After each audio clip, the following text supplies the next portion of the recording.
मुंबई की उमस भरी शाम थी, जैसे शहर का दम घोंटने को तैयार हो। आसमान में काले बादल ऐसे घिरे थे जैसे शहर का दम घोंटने को तैयार हो। नेहा ने टैक्सी की खिड़की से बाहर देखा और एक गहरी सांस ली। 24 साल की उम्र में पहली बार वह अकेले रहने के लिए घर से निकली थी। नई नौकरी, नया शहर और अब एक नया घर। जैसे ही नेहा की मंजिल आती है, बारिश अचानक रुक जाती है, लेकिन बादल अभी भी शहर पर मंडरा रहे थे। टैक्सी रुकी, तभी ड्राइवर ने बताया, क्या यही बिल्डिंग है मैडम? नेहा ने खिड़की से देखा। हाँ यही है भैया, आपको पैसे पे कर दिए हैं।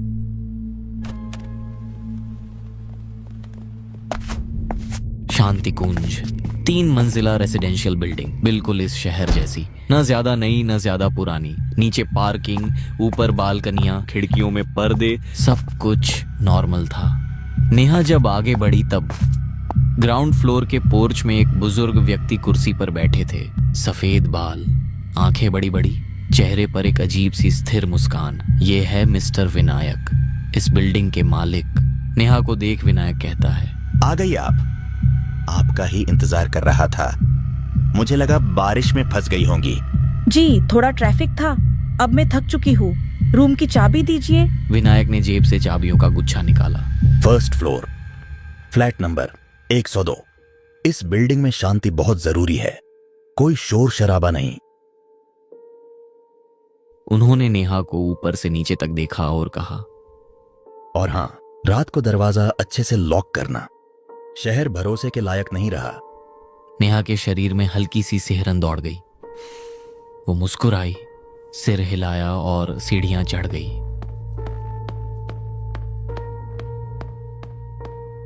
फ्लैट उम्मीद से बड़ा था। ऊंची छतें, लकड़ी का फर्श और एक खुली बालकनी और एक सोफा और एक बेड। सब कुछ सही था सिवाय एक चीज के। हॉल के कोने में बनी एक पुरानी लकड़ी की अलमारी, दीवार में फिक्स और उस पर लटका एक बड़ा सा ताला। ये अलमारी शायद मकान मालिक का सामान होगा। पहले 2 हफ्ते सब कुछ सामान्य रहा। नेहा सुबह ऑफिस जाती, शाम को लौटती। अकेलापन नया था। एक रात नेहा लैपटॉप पर काम कर रही थी। अचानक उसे लगा जैसे कोई खिड़की के बाहर खड़ा है।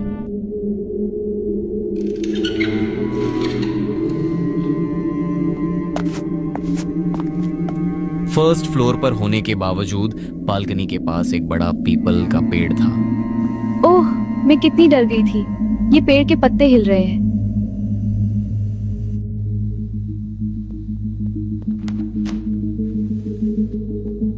अगले दिन ऑफिस से लौटकर उसे घर की हालत बदली हुई लगी। किताबें जो उसने एक खास तरीके से रखी थी, अब कुछ जमीन पर बिखरी पड़ी थी। उनके पन्ने फटे हुए, जैसे किसी ने गुस्से में चीर डाले हों। कमरे में सन्नाटा था और घर में उसके अलावा कोई नहीं रहता। हेलो विनायक अंकल, क्या आप आज मेरे फ्लैट में आए थे? नहीं बेटा, क्यों, क्या हुआ? फ्लैट में कुछ सामान बिखरा हुआ है, इसीलिए मैंने आपको कॉल किया। अरे अकेलेपन में ऐसा लगता है, डरना मत, मैं हूं ना नीचे। तुम तो मेरी बेटी जैसी हो। बेटी जैसी? फोन कट गया। बेटी जैसी, ये शब्द नेहा को सुकून नहीं दे पाया। नेहा घबराई हुई थी। उसने अपनी दोस्त प्रिया को कॉल किया। हेलो प्रिया, अगर तू फ्री है तो मेरे फ्लैट पर आ सकती है क्या? ठीक है, जल्दी आना। नेहा ने अपनी दोस्त प्रिया को बुलाया। प्रिया बेबाक और निडर थी। दोनों बेड पर बैठे बातें कर रही थी। यार जगह तो शानदार है, इतने कम किराए में ऐसा घर मुंबई में मिलना चमत्कार है। हाँ, पर मुझे यह लैंडलॉर्ड थोड़ा अजीब लगता है। कल जब मैं कूड़ा फेंकने नीचे गई तो मकान मालिक अपनी खिड़की से मुझे घूर रहे थे बिना पलक झपकाए। और आज तो मेरी सारी किताबें किसी ने फाड़ दी। और सबसे अजीब चीज, मुझे ऐसे क्यों लगता है कि मुझे कोई देख रहा हो, इसीलिए मैंने तुझे बुलाया। अरे बुढ़ा है, सठिया गया होगा। तू ज्यादा सोच रही है और इतने बड़े फ्लैट में रहती है, इसीलिए तुझे ऐसा लग रहा होगा। शायद तुम ठीक कह रही हो। तभी प्रिया की नजर हॉल में बनी उस बंद अलमारी पर पड़ी। नेहा, ये अलमारी, इसमें क्या है? पता नहीं, लॉक है। विनायक अंकल ने कहा था इसे मत छेड़ना। क्यों? अंदर क्या है? प्रिया ने धीरे से अपने बालों में लगी हेयर पिन निकाली। उसकी आंखों में जिज्ञासा चमक रही थी। वह झुकी और हेयर पिन ताले में डालकर घुमाई। ताला झटके से खुल गया। उसी पल पीछे से तेज कदमों की आहट आई। नेहा घबराई हुई उसके पास पहुंची।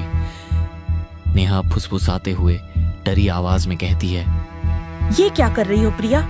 इसे मत खोलो। अरे कुछ नहीं होगा, देखते हैं अंदर क्या छुपा रखा है। उसने अलमारी का दरवाजा पूरी तरह खोल दिया। अंदर अंधेरे में रखा था एक पुराना जंग लगा लोहे का बक्सा। उसकी सतह पर धूल जमी थी और किनारों पर समय के निशान। बक्से के पास एक पर्ची भी थी। वाह, अलमारी में छुपा खजाना।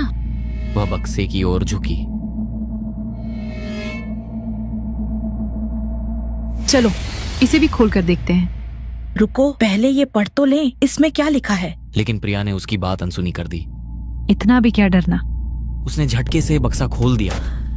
उसी पल बाहर तेज बिजली कड़की।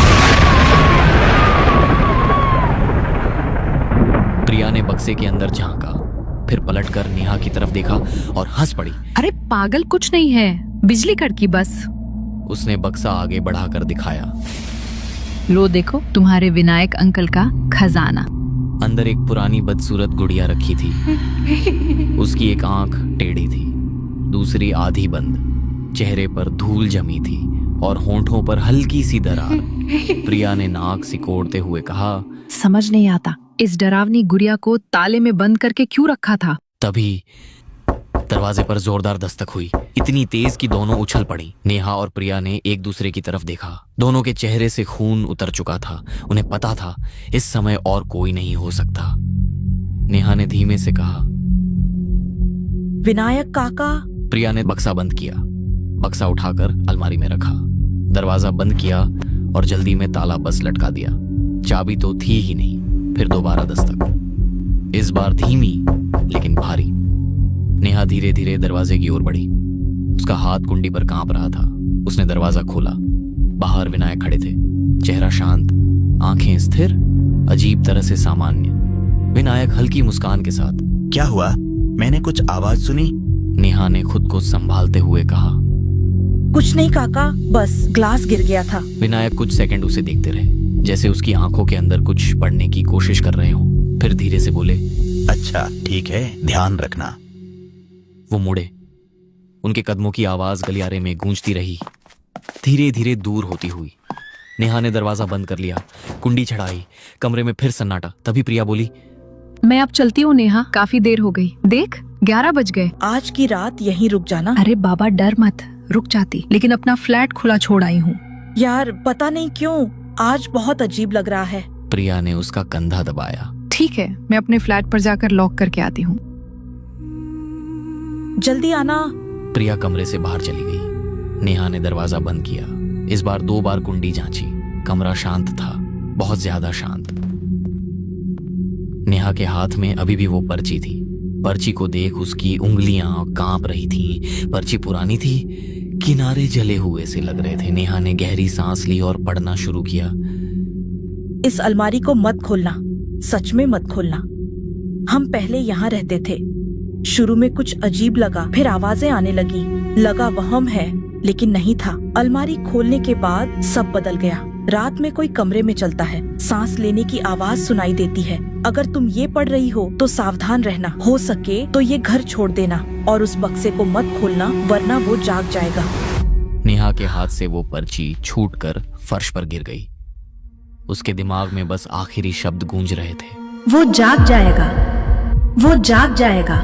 अचानक कमरे की लाइट अचानक झपझप आई। खिड़की के बाहर पीपल का पेड़ हवा में ऐसे झूम रहा था जैसे कोई पागल झूम रहा हो। नेहा ने कांपती आवाज में कहा, प्रिया कहाँ रह गई यार, प्लीज जल्दी आ जा। नेहा ने फोन उठाया और प्रिया को डायल किया।